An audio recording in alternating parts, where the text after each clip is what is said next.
picture. Again, it's not something I use, but a lot of people use it with great effect. Tint is your other option when you're controlling your colour and your white balance. So if the temperature one went from blue to yellow, this goes from green to purple. It can be nice, so you see when I turn the green up, it gives them more depth of colour and a bit more richness to the picture. And it's also good for colour correction if you've got problems with your light or your temperature or your white balance. I like it with a bit more green in, so I'm going to stay with that. The next lot are ones I don't use an awful lot. Saturation is how much colour is or isn't. There's a real trend for desaturated photos where they've not got much colour and they're almost nudging into black and white, so if that's your style you can use this one. And shadow save and highlight save are the next two. So this is really for fixing something that's gone wrong with your exposure. Perhaps if the light areas are overexposed or the shadows are underexposed and you want to try and change that and make it the opposite without changing the whole image's exposure.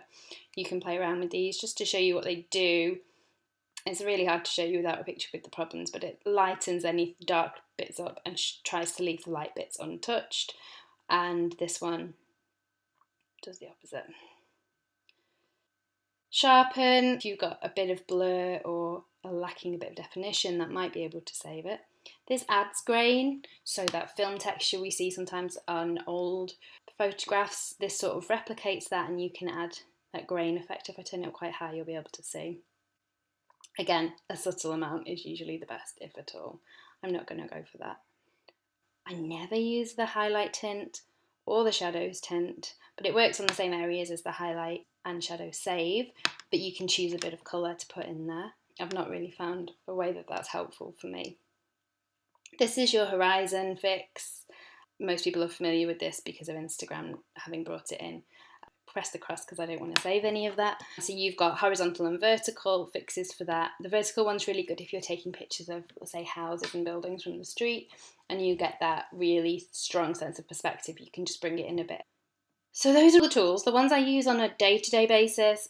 I tweak exposure, I sometimes tweak temperature, and I usually crop. And that's really it from this page unless there's a problem. And one point to say with exposure is sometimes it can surprise you. And so if you're looking at a picture and you're not sure what to do, sometimes dropping the exposure further than you normally would or hoiking it up further than feels comfortable just to see how it looks can surprise you and save the picture.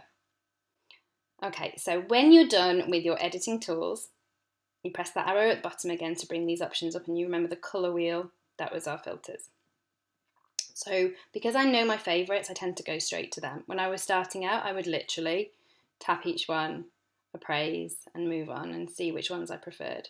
And sometimes I would end up saving hundreds of copies and taking them to my boyfriend and saying, do you like this one or this one? This one or this one? And driving him insane. But the more you do it, the more you tune your eye into what you like and what it is you're trying to create, and the easier it gets to recognise your own sort of style when you hit on it. Whenever you've applied a filter, if you tap it again, you can dial it up and down, and that changes the strength that the filter's applied. I tend to use my filters pretty much full blast, sometimes a little bit less, sometimes a little bit more. If you need to apply more filter, you can save a picture, re-import it and apply a bit more. So people, I think, can be a bit frightened of using them, and they think that it makes their pictures look really obviously edited.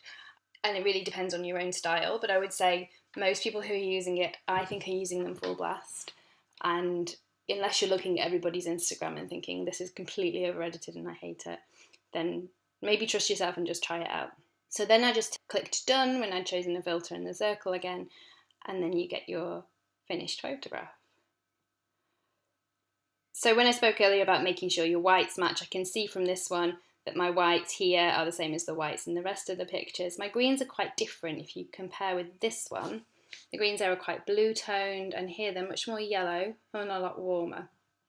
But the skies are a fairly good match. I still think this one looks a little bit too yellow, so to fix that I go back in and I go back to that temperature gauge to turn it down just a little bit bluer.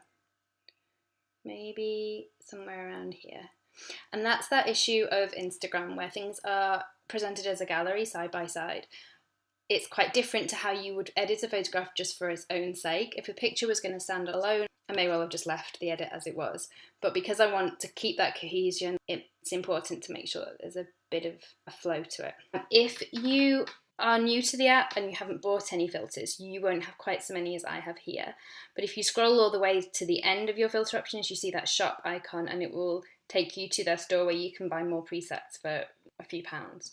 They come in packs, and it can be quite difficult to know how they will work on your own photography because it just gives you examples of other people's. But I would say kind of play around, see which ones you're drawn to. Every now and again they have good offers where you can get all the presets for a certain rate. So look out for that as well. My favourites that I use most frequently are these ones in the A range, the red ones, and I'm also quite fond of F2. So to save them, you can save them to your camera roll and you get a choice of sizes. But if you're saving it as an archive copy that you're going to back up somewhere, always go for the biggest one. And that's really it. I'm not doing anything vastly different, I imagine, to what the rest of you are all doing. These aren't particularly inspiring pictures, but hopefully it's given you an idea.